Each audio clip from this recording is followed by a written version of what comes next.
Welcome to the February 2024 SVPMA meeting. We're pleased to have Vishal Kapoor speaking with us. He's a product executive who has built, launched, and scaled multi-billion-dollar P&Ls with Amazon, Microsoft, Yahoo, Zynga, Lyft, and Shipt. He's a visionary leader combining business acumen, technical expertise, and customer obsession. And he's passionate about solving large-scale problems. And he's outcome oriented and collaborative with a collaborative approach. Tonight's talk is a real world case study about OKRs and how they're used to create a product roadmap while tracking execution for a wildly successful marketplace like Shipt.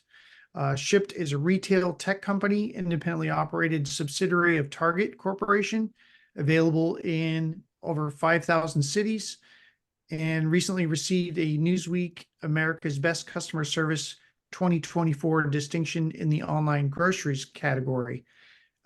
What you'll be hearing about includes what distinguishes a good set of OKRs from bad ones, how to prioritize ideas based on output versus outcomes, and how to track execution with discipline. With that, I will turn it over to Vishal and stop sharing my screen. Figure out. That's great. It's great to be here. I'll start sharing my screen, and then as I go, I can introduce myself. So let's see here. Okay, does everybody see this? Yep, you're all good. Yep. Awesome. Okay, let me just get into slideshow. Okay, still good, right? Yep, all good. Okay, awesome, awesome. It's great to be here. Thank you for the kind words, Tom. Alok is a good friend of mine, an old friend, and we go back years. And he invited me to come and speak to this audience. So I could not pass up the opportunity. I know this is a very prestigious group, a very prestigious association. I could not pass up the opportunity to just come and share my thoughts with this group of people. So the title of the talk today is Product Roadmap for a Scalable Marketplace. I had titled it slightly differently, but we negotiated on this title. The title I had chosen for this talk was using OKRs to run $1 billion marketplace. And that's what we are essentially going to talk about. How do we use OKRs? As Tom said in the introduction, how do you use them for setting a unified direction? How do you use them for tracking success, for measuring success? And how do you actually use them to keep everyone accountable and to execute with discipline? That is going to be the theme of the talk. OKRs are the building blocks for any successful team, for any successful company, for any successful organization. And after we talk about OKRs, we are going to actually put the OKRs into action, which is how do you build a roadmap out of OKRs? How do you track execution with OKRs and so on, right? So we'll see a couple of case studies, a couple of examples. Obviously, the actual data in the examples is made up, but it's fairly close to what we have used within the company, what I've used at Shipt, and what I've used at my previous companies as well. Okay, so with that, I'll go ahead and introduce myself. Tom said a bunch of this, but I come from a technical background. In the first half of my career, I was an engineer. I started my journey at Amazon, which is arguably one of the world's largest marketplaces. From there, I actually dabbled a little bit into search and information retrieval problems. So I worked for Yahoo search and search advertising, essentially. I worked for Microsoft Bing. Bing is back in the news with ChatGPT nowadays.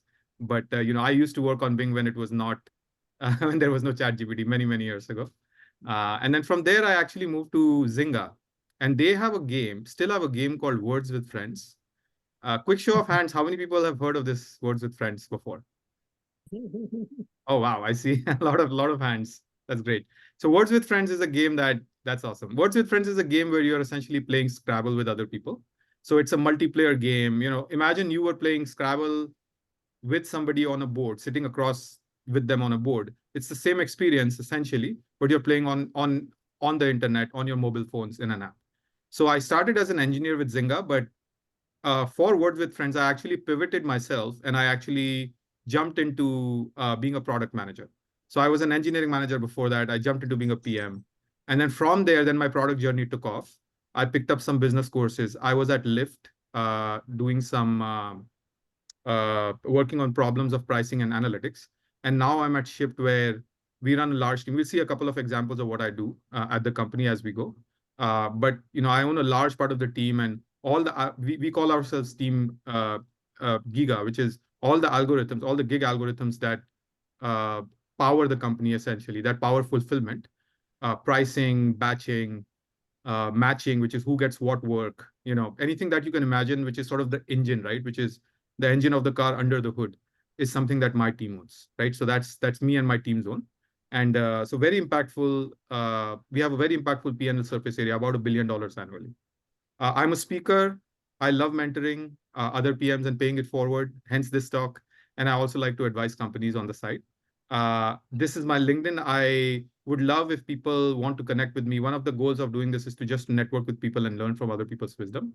So, if you guys would like to connect with me on LinkedIn, please connect with me, and feel free to shoot me messages if anything piques your interest in the talk as well. All right. So as I was laying out before, we are essentially going to structure the talk in 3 parts. First, we are going to talk about the building blocks, which are OKRs. So what are good OKRs? What does OKR mean? Why do we need OKRs? Questions, fundamental questions like that.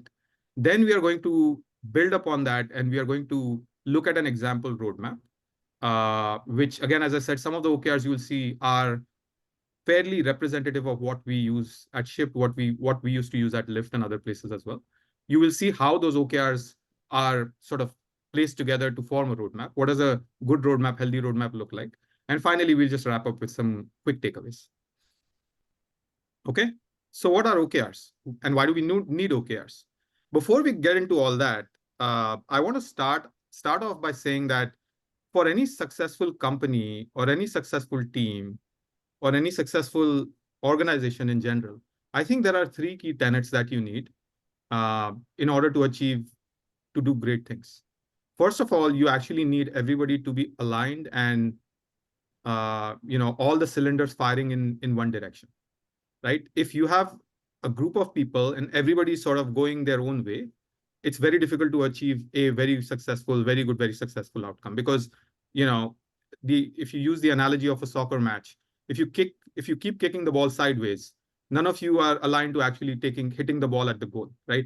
You just keep kicking, you keep passing the ball. A basketball, you keep passing the ball sideways. Nobody's actually taking a shot.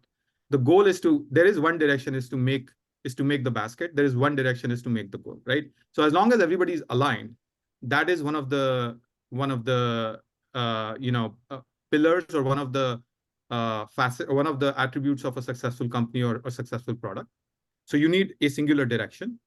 Second, you need to be able to measure whether you're making progress towards that direction or not, right? How do you know whether you are actually moving towards the goal? What are your parameters of success? How do you track success? And things like that. OKRs help with these things, obviously. But the third one, most importantly, which is not talked about very often, is that OKRs also help not just your team and you and people in your immediate orbit set directions, but they also facilitate collaboration. They also foster collaboration. In other words, if multiple teams at the company shared OKRs together, it creates a big synergy across the company, and different units of the company, different units of an organization then start rallying behind a mission cry, rallying behind a single metric, and really start making progress. So it is also very motivational to see measurable goals where you can actually go and measure numbers, measure success. It actually motivates a lot of people to come together at the table and actually make progress together. So it's a big tool of making progress collaboratively. I want to emphasize this fact because this is not something that is talked about very often. It takes some homework of culture building to actually unlock this attribute in a company.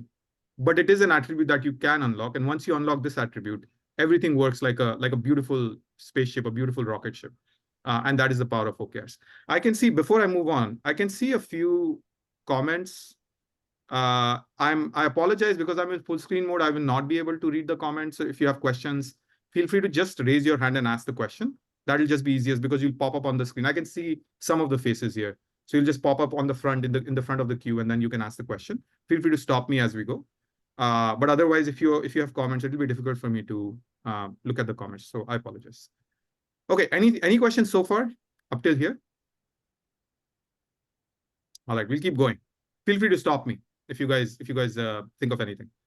So what are OKRs? OKRs are an alignment framework around measurable outcomes, right? The keywords being, as we talked about, alignment, singular direction, everybody's aligned, not just your team, but you actually collaborate across the company, and you're measuring outcomes so that you're actually tracking progress towards a goal, and you're measuring that progress towards a goal. Now, there is a pretty famous book on this one. It's written by John Doerr. I believe he was at Intel where OKRs were originally formed, if my memory serves me right. OKRs as a concept really started as they used to be called MBOs, or management by objectives, and they were popularized. They became really popular. I see Devashish, you nodding your head, but they became really popular at Intel, where Andy Grove was the founder and the CEO of the company. He actually popularized this concept of MBOs, management by objectives.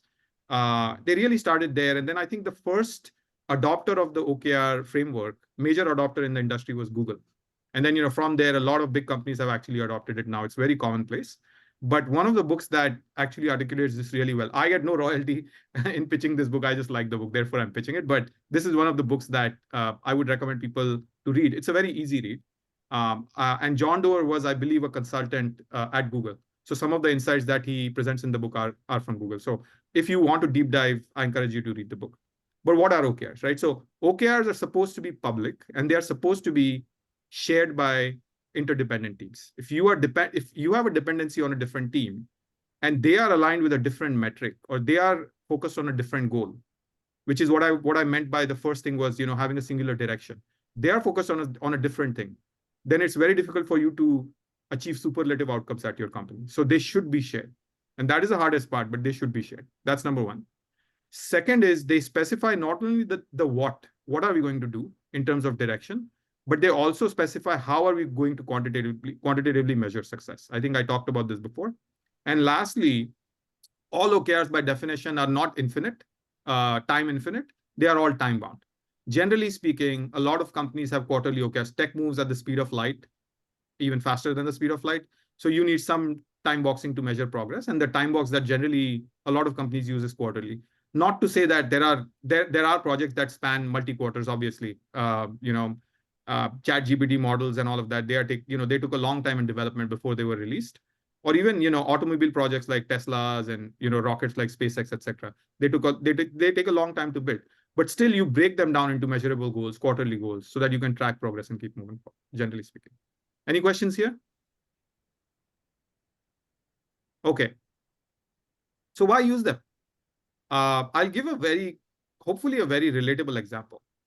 So one of the examples is that all for-profit companies are ultimately evaluated on something like the revenue and the EBITDA, which is the profit, essentially before expenses that you make, right? How much money are you bringing in for the business? These are for-profit companies, again, to emphasize. How much money are you bringing in? Are you running a sustainable business? Or are you just, on a trajectory where, yes, you need money to run a business, obviously, but are you on a trajectory where you're never going to break even? And you just have a burn rate, which is higher than the incoming revenue that is coming in. All for-profit companies are essentially evaluated on something like that. As employees, as an example, we should prioritize ideas that impact revenue and EBITDA. Again, this is an example. This is not, when you're in a growth phase as a company, your goal is probably not EBITDA, not profit. Your goal is probably just growth at all costs. But take this as an example for a company that is at scale, let's say, which has achieved scale already. So as employees of that company, we should prioritize ideas that impact these two metrics the most. And OKRs can actually help everyone at the company do that by setting OKRs, which are improve revenue by so much, increase revenue by so much, or increase EBITDA by so much, for example, right? Just very high level example, but just to go from the abstract to the concrete, this is sort of how the framework sort of works, if you will. So let's take an example from my own experience. when I joined the company, I've been at Shipt for just shy of 3 years at this point, just about to finish my third anniversary. When I joined the company, I led one of my teams to build and scale a product which now actually impacts billions of dollars of annual P&L. This product is now super critical to running the business, and because it has such a large P&L surface area, obviously it has a lot of visibility, and it is very, very appreciated by everyone in the company. It has a lot of people, lot of eyes, lot of lot of stakeholders, people interested in the output of this product. I'm being deliberately vague. We'll talk about what this product is in a minute, but it is appreciated by everyone, including our C staff, our chief operating officer, chief product officer, uh, chief finance officer, chief executive officer, in fact, have actually given us shout outs for some of the impact that this product has made on the company's bottom line and top line. So what did this product get right? This was literally a 0 to 1 product. It did not exist before I started the company. And now it is actually, touching almost $1 billion of P&L. So what did it get right? So now let's walk through this slowly, and I'll walk you through a timeline of how we actually made this happen. So the silver bullet for getting all this done, for achieving this kind of an outcome, was that we took our OKR, our team's OKR, and essentially aligned that with our company's OKR. So in other words, if you go back a couple slides to the revenue example, our company, just to use that example, our company said, let's increase revenue. And our team said, okay, let's increase revenue. If our company said, for example, hypothetically, let's grow the users. Let's not care about the revenue. That happens when companies are growing, right? When you're scaling from 1 to n. Let's grow the users, care about the revenue less. If that was the mandate, and our team was focused on growing the revenue, that would be a yin and a yang. Like somebody, the company wants you to move in a certain direction. You are, on the other hand, trying to save money or something else, right? Trying to monetize the users, for example. That's not synergy. The synergy is that you actually have all the goals are sort of aligned from top to bottom, and all the teams at the company are firing on the same cylinder, essentially, as I was saying before. So I'll present a quick timeline. I joined around 2020, and we have a product, just to bring this point home, which batches orders. So what does the batching product do, right? So the batching product is the best example of this is, think of Uber Pool or shared rides. When you're going from point A to point B, you could pool your ride with other people. So you're batching the rides along the same direction. So now, a car which would have potentially taken just one rider from point A to point B, now you can potentially have 2 riders, sometimes even 3 riders. If they are only single party, for example, you could have up to 3 riders actually traveling in the car. Now, what has happened is that on Uber side, it is collecting the ride revenue from 3 riders instead of 1. It is actually giving more ride revenue to the drivers as well, because Uber is collecting more, input is more, output is more. And they are actually increasing the overall utilization of that car, because it could take 3 people.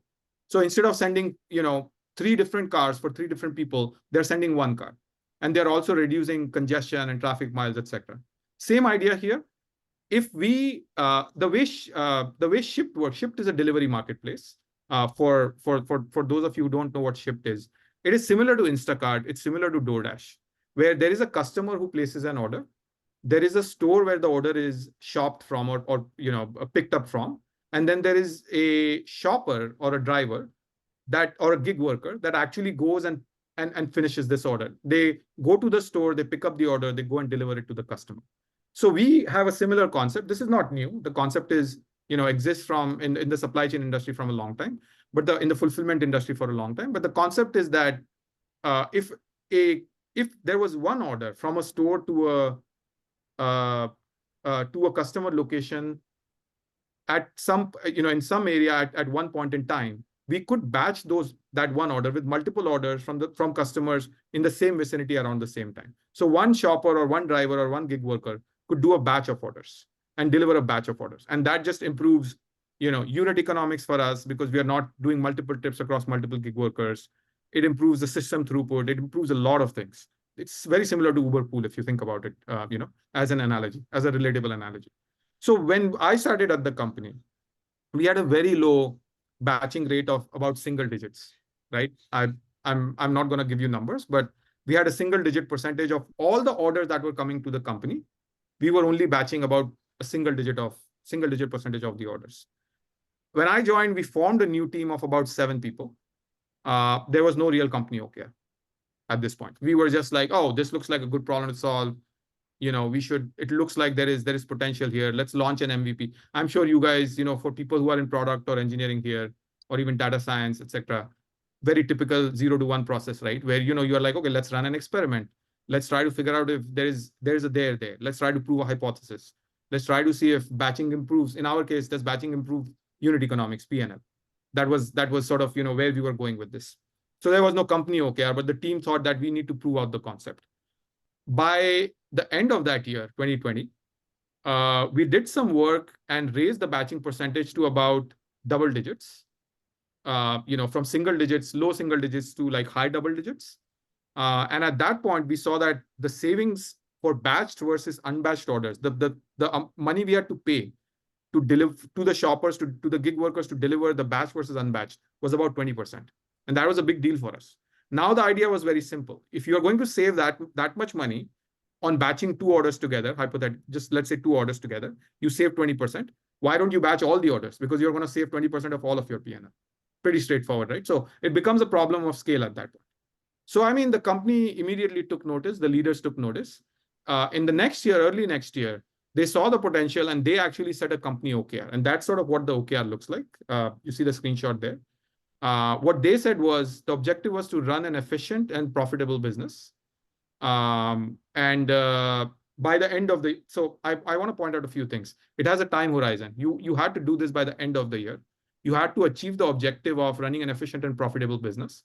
The sponsor of the OKR, again, this had sponsorship at the highest level of the company, which was our chief operating officer. And there were a bunch of KRs. Some of the bullets are obscured. But one of the key results, which my team was accountable for directly, was to raise the average batching rate. By average batching, we mean across different times of the day, across different days of the week, right? Like on an average, you achieve at least whatever this percentage, at least in double digits, high double digits, for example. That was sort of the goal that was set for us by the end of year 2021. The company leaders saw the potential. They set a company OKR. They set a healthy double-digit, batching goal. And as soon as that happened, our cross-functional subscription into this team started to grow because everybody was like, now this is a company-wide problem. This is an interesting problem. The team is showing us that all we need to do is just batch more and more and more. It's not that easy, as it's obviously harder to just batch, different types of orders across different geographies. And it's not that straightforward, but people started taking notice that if you do this right, when you do this right, you can actually save a lot of money, a lot of P&L for the company, right? So the cross-functional teams automatically started participating in this, is what I'm trying to say, right? When they saw that there was a top-line OKR, now everybody was interested and invested into actually helping the company and helping our team achieve that objective. So that happened. And by the way, this was not, a lot of this, I think I was also trying to, when I was saying this before, a lot of this was also on the team, on us, where we worked really hard to bring visibility into this result at the bottom that you see.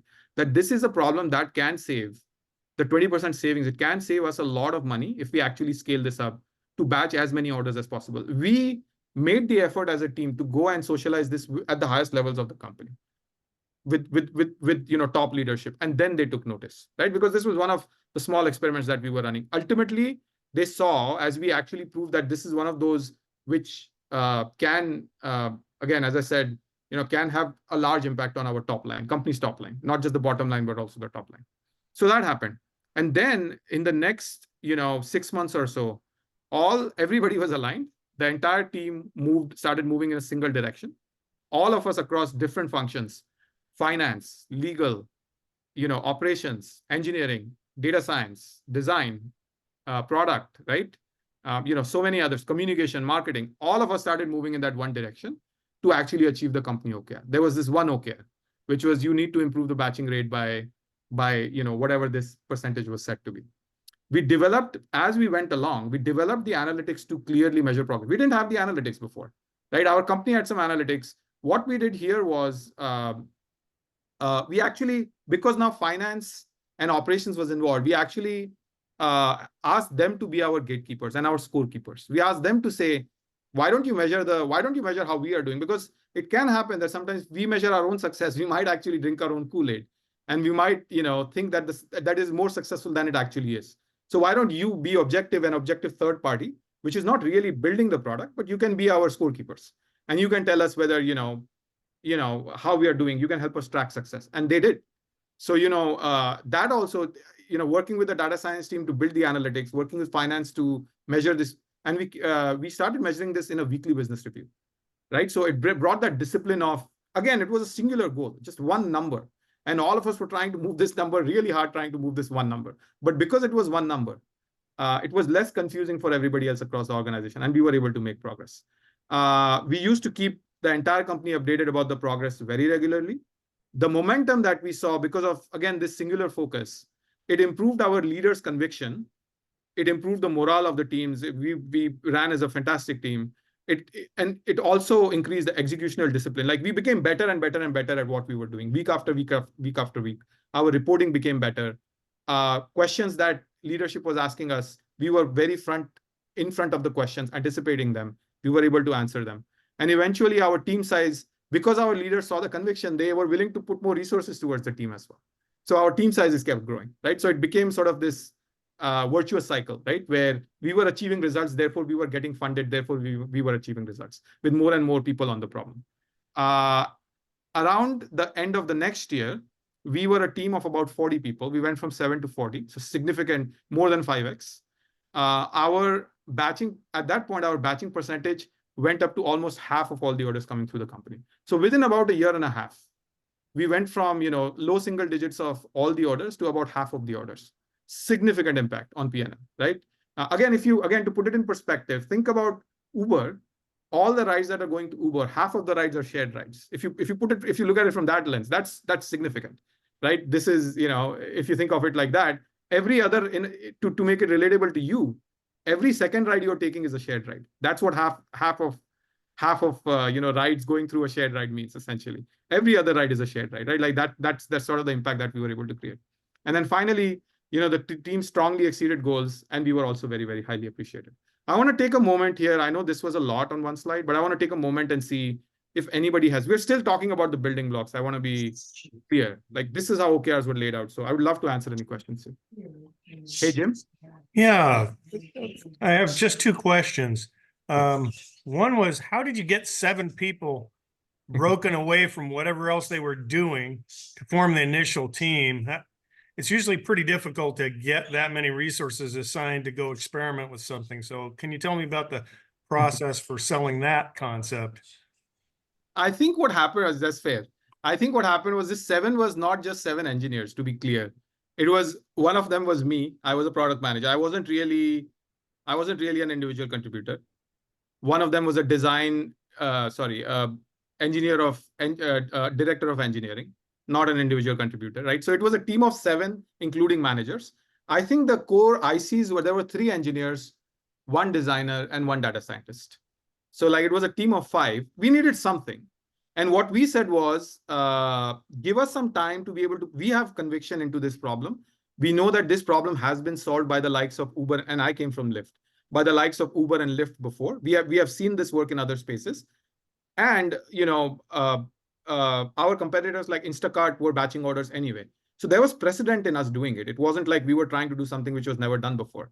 So we were like, just give us some time. The thing we had to prove out was that every product, every business in some sense is unique, right? That is why it is a business, because if everybody did the same thing, there wouldn't be too many of those things, right? So every business is in some ways, shape or form, trying to be different from the other. So what would work in our context?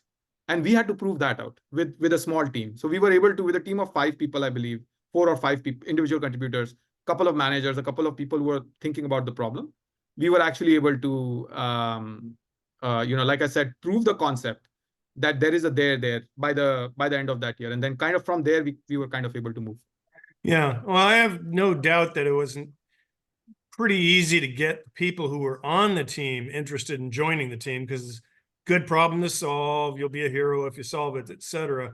The hard part is convincing whoever else already has that person doing something to let them go. So that was the part I was trying to get at. I think, yeah, this was the nail in the coffin. Because this was like this, when this number came out, I remember we announced this in the all hands in the beginning of the year, 2021.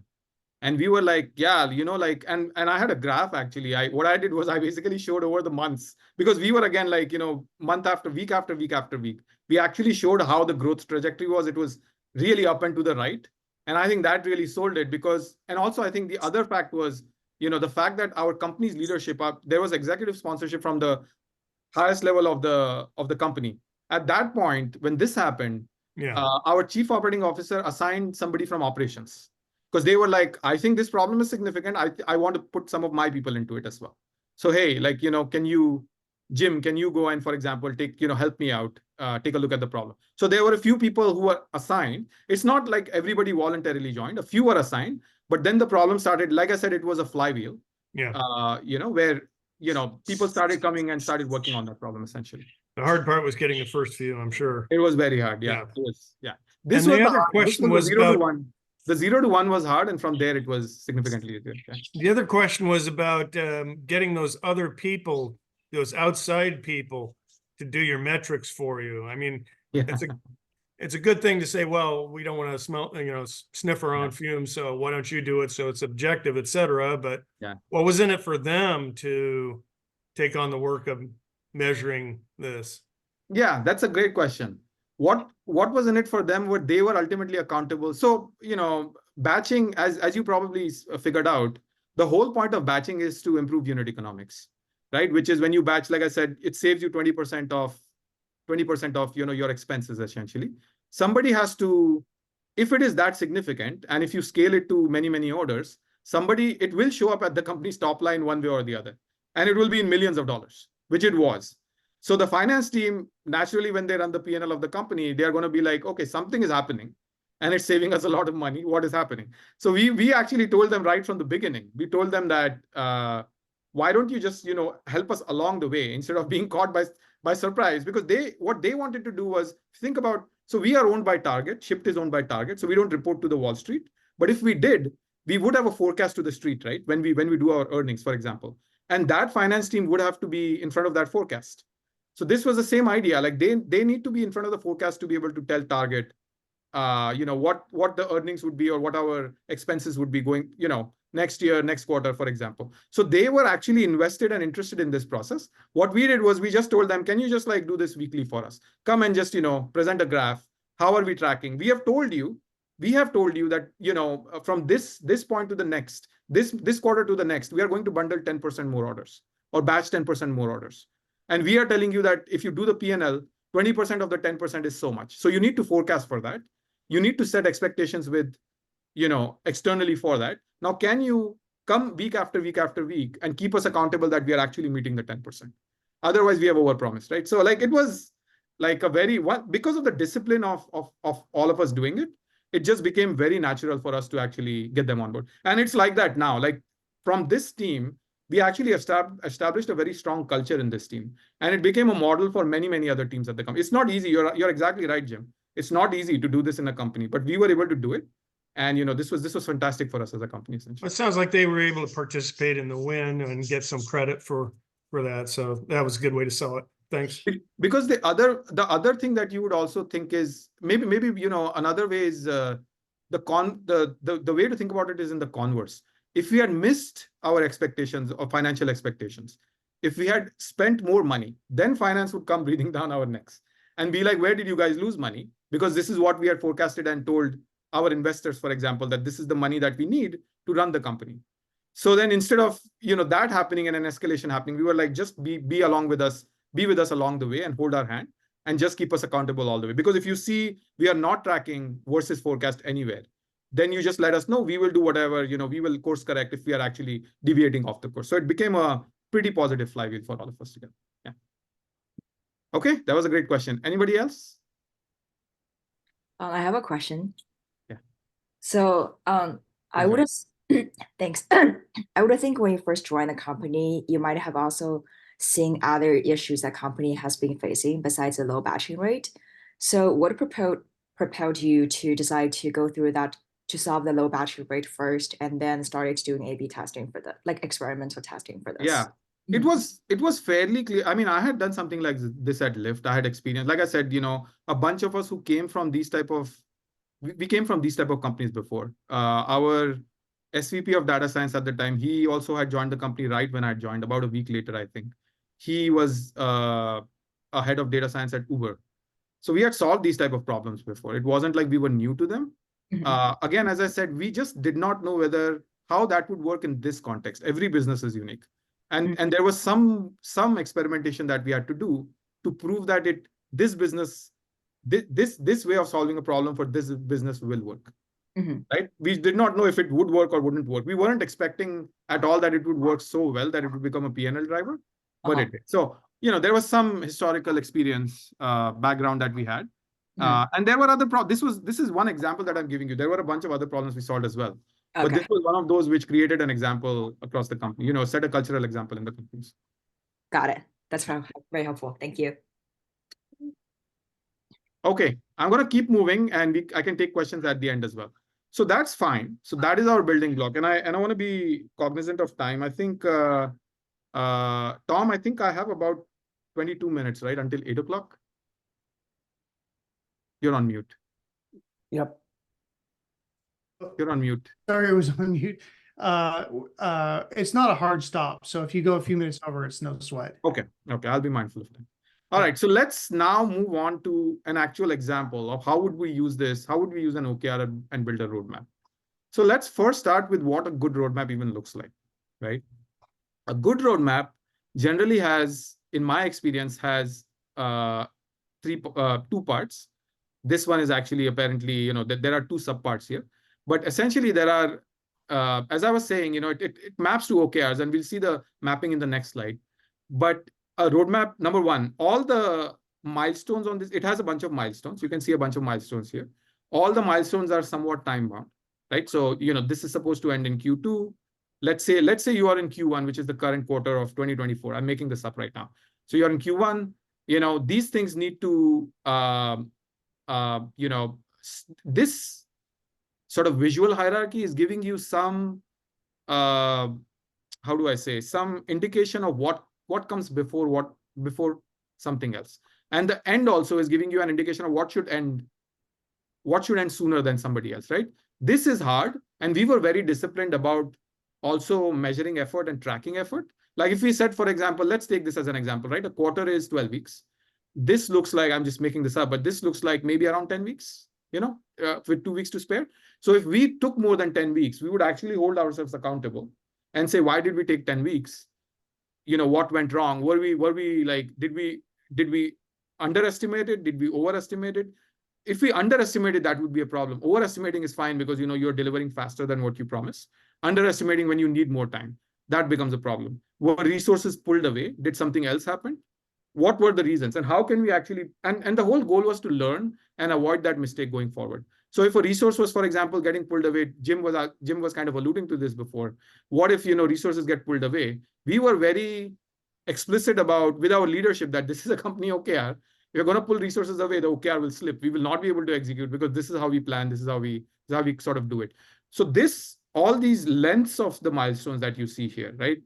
As an example, they were all set collaboratively with taking into account everything. Like, for example, how much would design take? How much would we take to design the screens? How much would backend engineering take? What is the app launch process? How many weeks do we take to launch an app? Because there is a release process to release an app in the App Store, and then it gets uploaded, and then it gets downloaded to the users, blah, blah, blah. Ultimately, this impact happens only when that product lands, and then when batches start getting to our gig workers and they start delivering batches and all of that, right? So all of that needs to happen. And we were very diligent about, if we need to build a machine learning model, how much would that machine learning model, what would data science team need? How much time would they need? How much can we parallelize? We were very, very diligent about planning. And we were also very, very, for lack of a better word, very prideful in actually meeting our commitments. We would take it very personally if we set expectations and did not meet them. We would just hold ourselves to very, very high standards.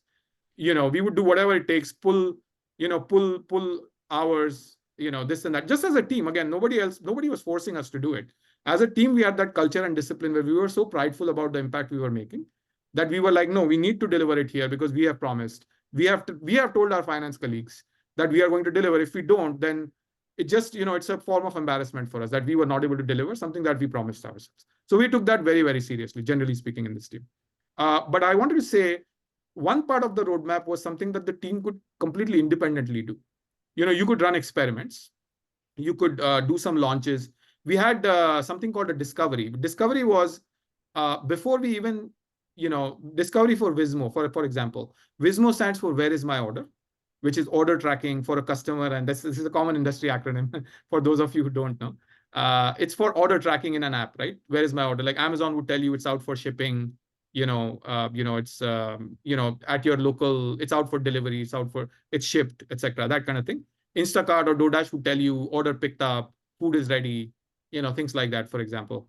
That's what Vismo stands for. So this example milestone would tell you we would do a discovery, which is we would take a few weeks, work with our data science, design, and other teams to actually build a business case.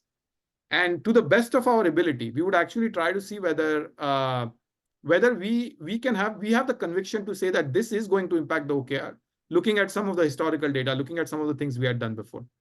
Either we could just do it looking at some historical data. We could finish a discovery with looking at past data. Or if we were trying to do something completely new, which we had never done before, we would run a small scale experiment, right? So to make a business case, we had to do some small steps. And before doing those small steps, before making that business case and having the conviction, we would not start execution. We would not go to our engineering teams and say, build this.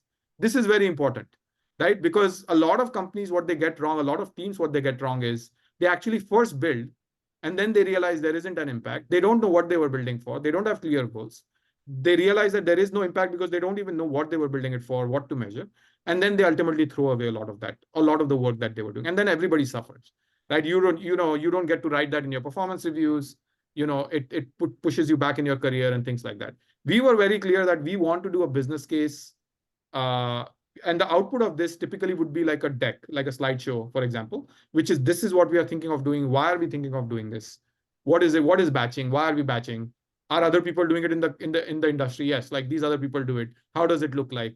Why would we succeed? What is the metric for measuring success? All of the questions that we would anticipate across the company, we would actually think through them first, make a deck, make a presentation to leaders across the company. And this is an example, I'm using, batching as an example, but Vismo, I'm just using these as examples. We do have a clear discovery phase and we are very good about spending a few weeks to actually, and again, discovery is not a full-time job for everybody in the team, right? So like a PM, for example, is involved in, for example, storytelling, coming with questions, anticipating what customer experience would look like, etc. A designer might just create a couple of wireframes. Meanwhile, they're working 90-95% of the time on all these other projects, for example, right? So this is a part-time thing that we do on the side where we are actually trying to build business cases as we go.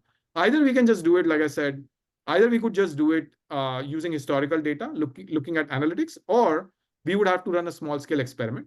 So in this example, I was saying that, let's say, take this as a milestone, right? We're saying that, run an experiment with a new payment user experience, completely made up, but, maybe instead of, Visa, now you're starting to accept MasterCard. I don't know, I'm making this up, right? Some change in your payment experience, user experience, and that would improve your online sales by 10%. That is your OKR. What is the KR? What is the objective KR that you are tracking to? You're saying your online sales increased by 10%. And that is the experiment you have to do to be able to see whether or not this works. Another one, the first one is when you have done all of that, this is almost like this is a 0 to 1 where you're trying a new payment experience.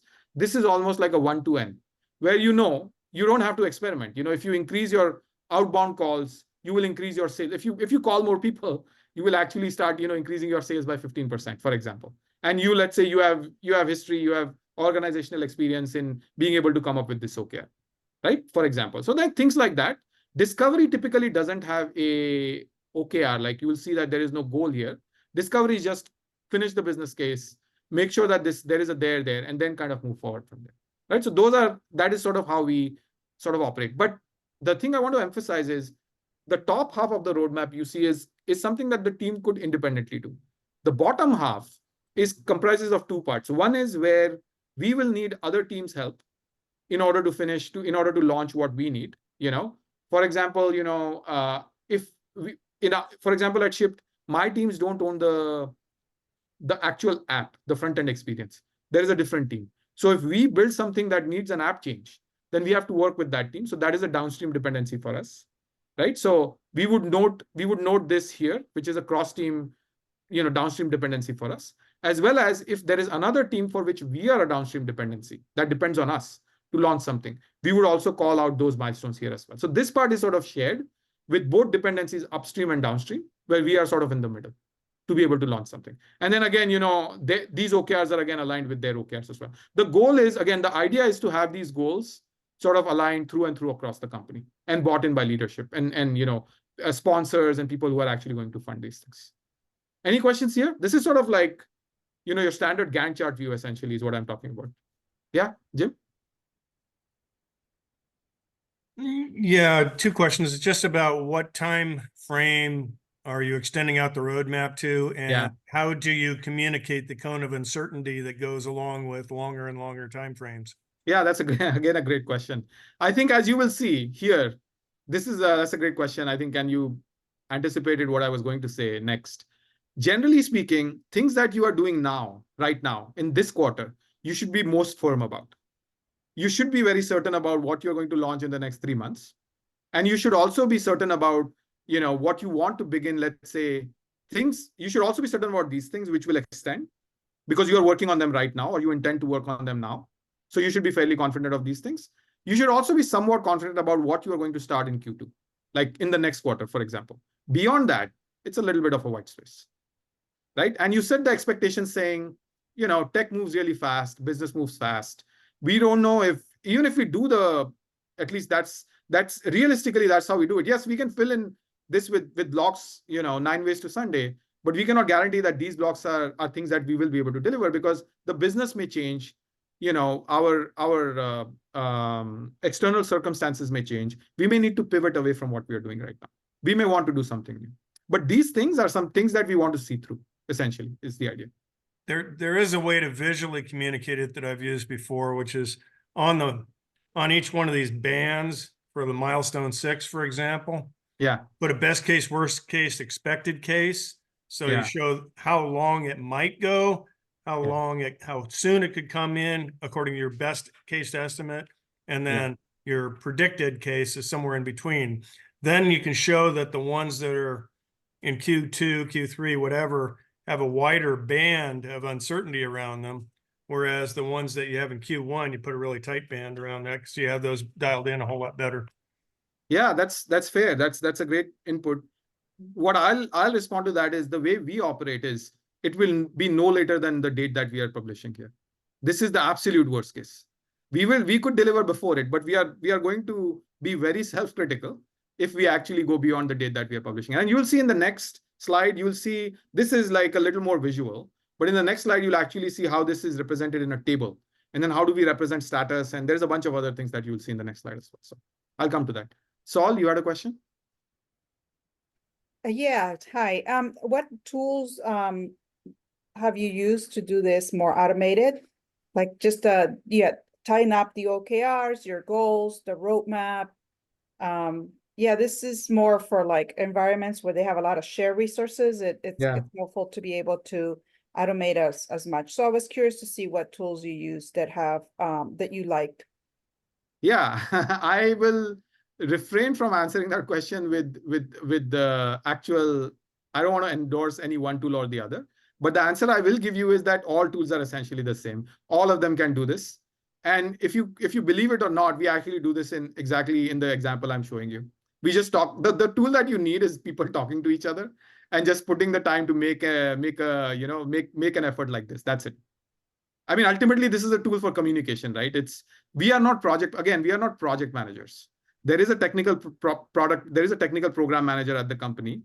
And, there are tools, many tools like, ClickUp or Atlassian has a bunch of different tools, for example, or, even I think you can do Gantt charts in Excel as well. Like there are so many of them where you can do Gantt charts. And that just, whoever is, we don't typically use program managers. Like for large scale programs, we will use program managers, but not for small ones.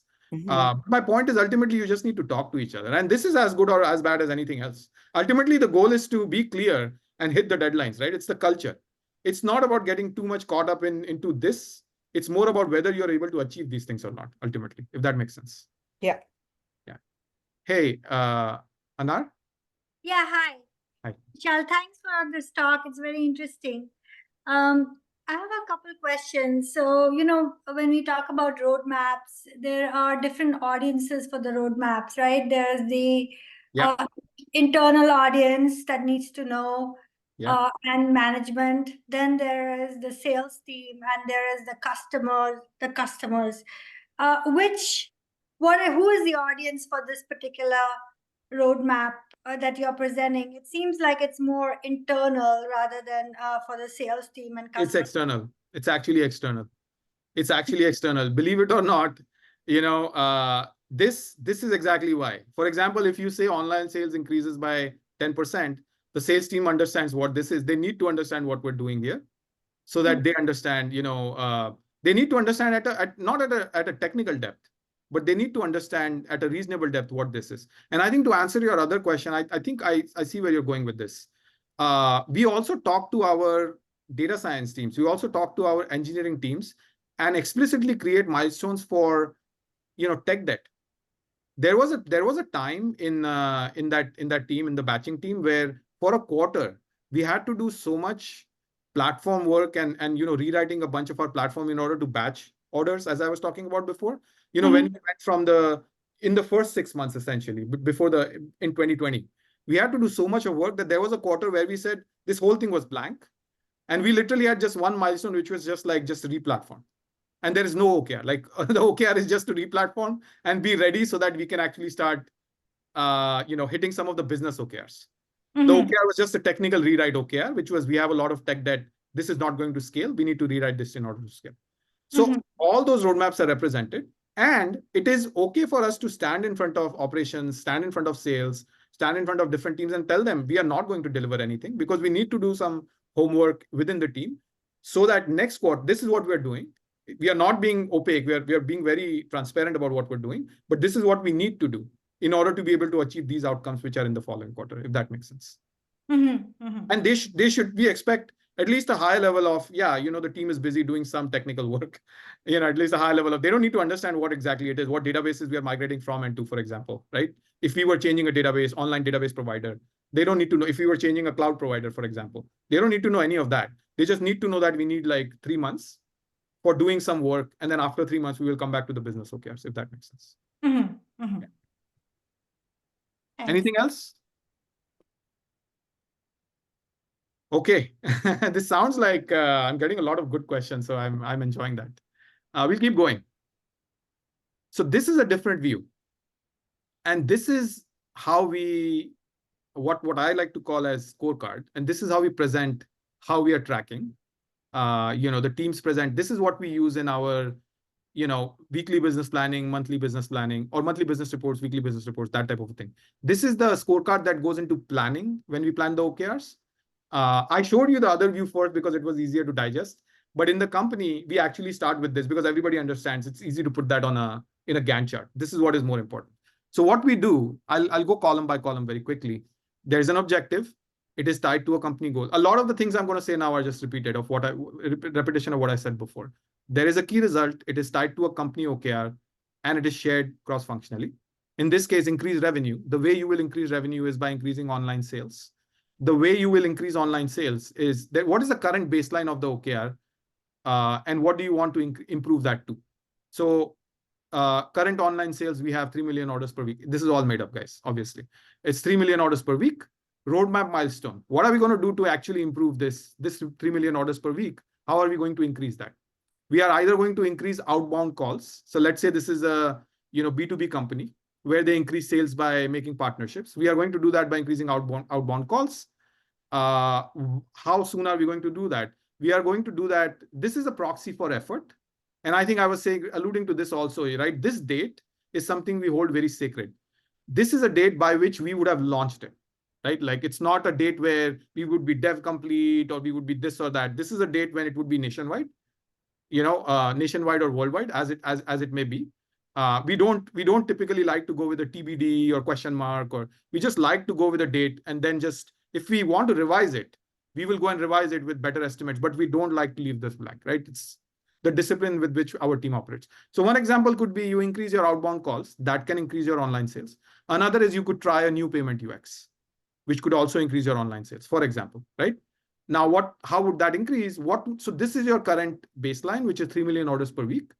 What would outbound calls do? Outbound call, what is the expected impact? This is another thing that we actually love to use in the company, is to come up with some napkin math, back of the envelope math, to figure out A versus B. Like, let's talk numbers, right? A versus B. What do we think will be better than the other? So, what is the expected change after launch in the KR? If you're doing a discovery, then you don't have any change, because discovery, as I said, was just making a business case. Or if it's a completely new milestone, you say you don't have a baseline, so you don't know what the baseline is right now. But in general, otherwise you have a number. So let's talk about that. So in this case, let's say that if you increased your outbound calls, you would see a 15% increase in your online in your orders per week. If you tried a new payment UX, you would see a 10% increase. That's your intuition. Either it's your intuition, or you maybe tried a new payment UX in the past, and that showed you a 12% increase. And now you're, saying that, okay, with this new one, maybe we see 10%. So it is based either on historical precedent, or it is, this is your art versus science, right? Where you have some intuition where you're coming up with the number. Now, the golden rule about achieving OKRs is that you should try to target achieving 70%. If you're really under-promising and you're actually achieving 100% of the OKRs, then you're not stretching yourself enough. If you're only achieving 50%, half of the OKR, like instead of 15% increase, you only increase it by 7.5%, for example, then you are really not trying that hard. So generally speaking, you should really stretch. The whole point of OKRs is to stretch, and you should try. If you achieve 70% or more, you should call that a success. That's generally the thumb rule of OKRs. You will see this in the book that I was referring to before. It's kind of called out, but that's sort of how we do it. What are the dependencies? Are there other teams whose, like I said, roadmaps have this milestone? In this example, to increase outbound calls, you might need a VoIP platform, which might be another team. To do a new payment UX experiment, you may not need anybody. You might just be able to do it independently. So this is also important, because if you are dependent on some other team, this date may be at risk, because that team may or may not be able to execute. You need to take that into account, right? Versus, for example, if this project is completely self-contained, you might be able to achieve it faster. So as you're thinking about this, as week after week goes by, you need to kind of keep a check on, like, where you land on this scorecard. And finally, for new milestones, this is blank, but for other things, you generally go with a traffic light, red, yellow, or green, as to where you're tracking, because you're doing this is again for a whole quarter, and you're tracking how you're making progress week after week against this scorecard. Any questions here?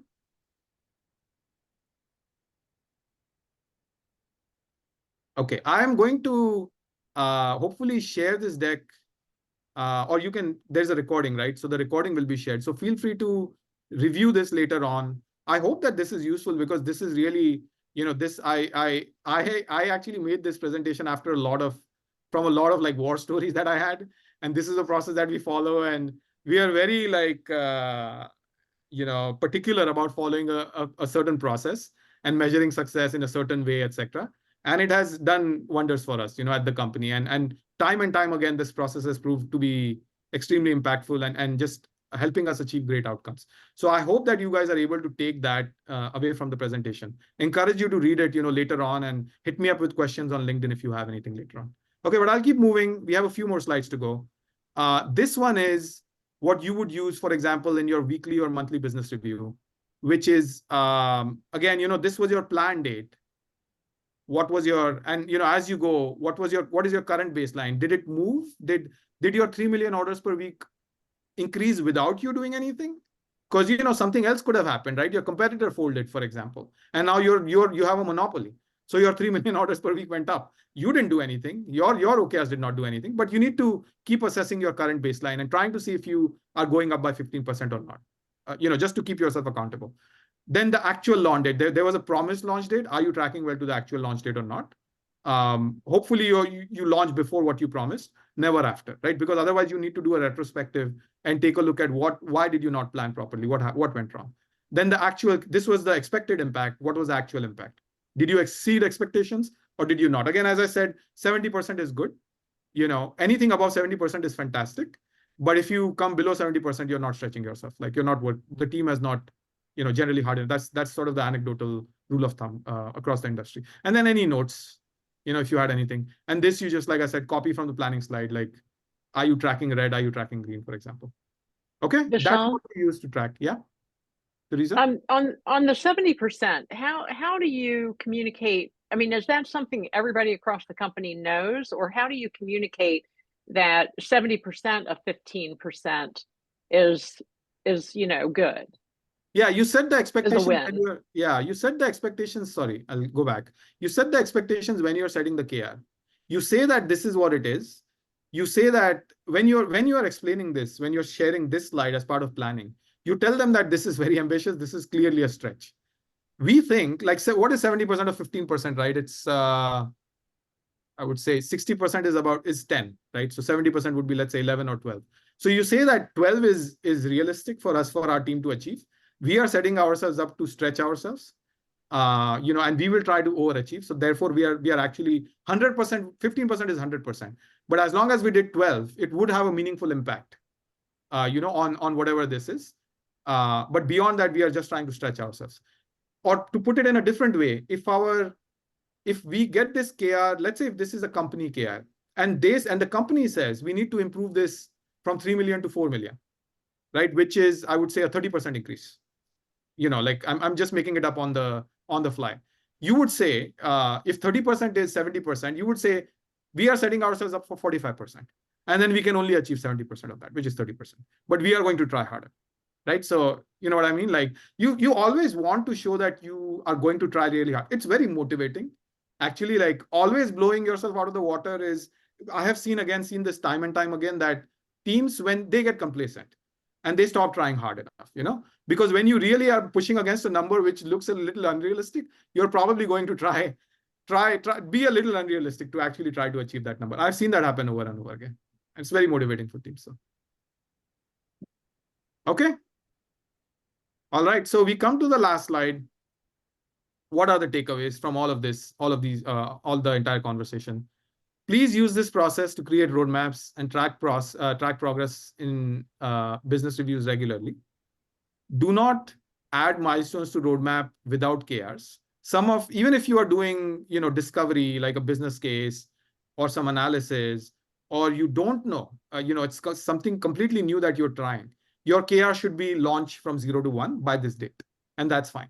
And then you can say that after we launch, these are the metrics that we are going to start monitoring after the launch. That's fine. But try as hard as you can. It takes some discipline and experience, but try and have measurable outcomes is what I'm trying to say. Share them between dependent teams, tech as well as non-tech, and then have everyone synergize on the same goals. And then I was saying this before, recruit external teams like finance, like operations, to help you measure any company OKRs, like company level OKRs, like order volume or profitability, are OKRs that, highest levels of the company is interested in, so that your team can actually, so that they can keep your team accountable. They can be like a neutral scorekeeper, a third party, and actually keep you accountable. So with that, I'm gonna just take any questions if anybody has anything. I'm gonna stop sharing here, and I can just take questions. Yeah, so would you recommend putting the actual goal, like you had 30 million volume of orders, and then you were expecting 25% in one, or 15 and 10 in another one? Yeah. Measure the baselines. Yeah. Measure what is the current baseline of the orders. Yeah. Could you put it like in orders also, a number of orders versus just a percent? Either way. From what order volume? So that's a good question. I would say that that's a very good question, actually. Let's come back to that for a second also. And I will share my screen again. 1 second, if I can find it. Yeah, there we go. Okay, so I'll share my screen again. It's a very good question. And I think the challenge with percentages is that sometimes percentages can be very obscuring. See, you see PP, and PP actually stands for absolute percentage points, and it's not a relative 15% increase. It's an absolute 15% increase. It's not like, going from, 4% to 5% is 20%. Relatively, you're going to, you're 25%. Relatively, you're increasing by 25%, a fourth of 4%. But you would say, no, I'm going to increase absolutely from 4% to by 1% point. Does that make sense? So this is sort of, that's a good question. So as long as much as possible, try and have like clear measurable outcomes. Don't get into this relatively speaking, we did well, we did not do well. Try to have like actual numbers and try to have like clear outcomes that you're trying to measure in terms of absolute percentages. Yeah, great. Thank you. Yeah. Jim? Yeah, one of the things you alluded to is the problem of confounding variables, other factors that produce an outcome or prevent an outcome you want from happening. Yeah. But what kind of techniques have you used to try to isolate the impact of a particular change? The reason I'm smiling is there is a whole series of talks I have on this, which is how to run experiments, how to measure, how to discount for confounding variables. Without going too deep, I'll tell you what you do. If you've ever run an experiment, an A/B test before, right? You have a control, you have a variant. And if there was a confounding variable, like I was giving you an example of your online sales increased because your competitor shut down and you are a monopoly, right? If that happens, then in your control and your variant, you would see sales increase in both of them. If you were, I'm making this up high level, but you would see sales increase in both those cases. And then you would see in your test, you were actually trying this, make more outbound calls, or try a new payment experience, the example I was giving before. You're trying that in that variant, and then you would measure relative difference between test and control. So the effect of confounding variables actually impacts both of them, and then you measure relative difference between the two. That's have you done geographic isolation, like a limited release of a new thing in one area and see how it affects I talk about all this. There's something called synthetic control. Yeah. Which is an experimentation technique. You can use that is not perfect. Because what happens is synthetic control is, for those of you who are aware, synthetic control is you construct a control to mirror so let's say if you were measuring sales, right? For example, you would construct a control. So you would pick a few, let's say cities as your test cities, and you would construct a control with sales which look very similar to the test cities. And there is a data science. There are data science libraries which will let you look at a past like 6-month period, and the sales patterns would mirror between the control cities as well as your test cities. And there are like they would. So what they would do is, I'll give you a simple example. Let's say New York has 10% of your sales and California has 20% of your sales, and those are your test cities. Now you are saying, okay, you know what? Chicago has 5%, and then Buffalo has 2%, and something else has like 10, whatever. So take a combination of these, a weighted combination of these cities, and that becomes but the number of sales between these two and the number of sales in a combination of these two, which is algorithmically derived, is actually the same. Now the challenge that can happen is if something happens specifically in these cities. Let's say your competitor shut down in these cities only and not your test cities, which is outside. You're talking about external confounding variables. Then it might look like their sales went up without you doing anything, and you are trying all these things but comparatively speaking, it doesn't look like your sales went up so much because your competitor is still operating in these cities, but it shut down in some of these other cities. So there's like a lot of these things. And then the way you do it is and this happens to us all the time. We run experiments and we find out that we should have done it in a slightly different way. There's a technique called switchback, for example. There's various experimentation techniques in data science in which you can kind of discount for some of these confounded variables. A separate topic, but I just wanted to. Yeah, nothing's perfect, but it's better than doing nothing. Exactly. That's right. All right, we are over time, but I wanted to see if there's any other questions. Okay, doesn't seem like it.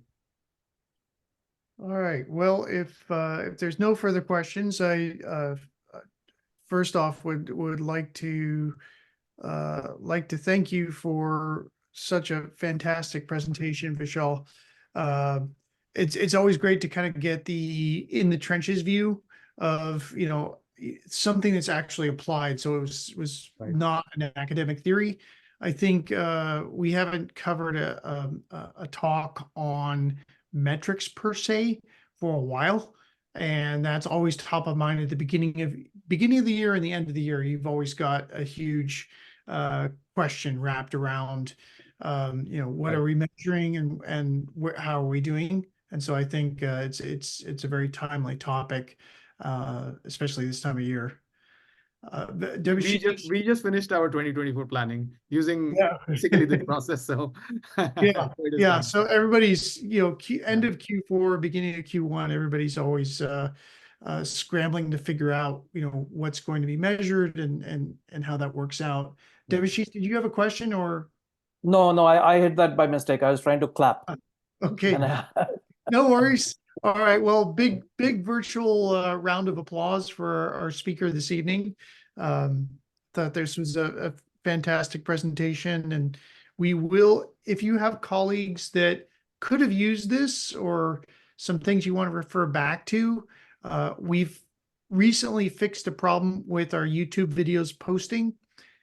If you go back in the actual event pages, there are links into the YouTube channel. If you're not subscribed to our YouTube channel, that can be a helpful thing because it will notify you when new videos post. We are trying to get the videos up within about a week of the actual event. So I'm hoping to process the video this weekend and get it up there. So that should be helpful.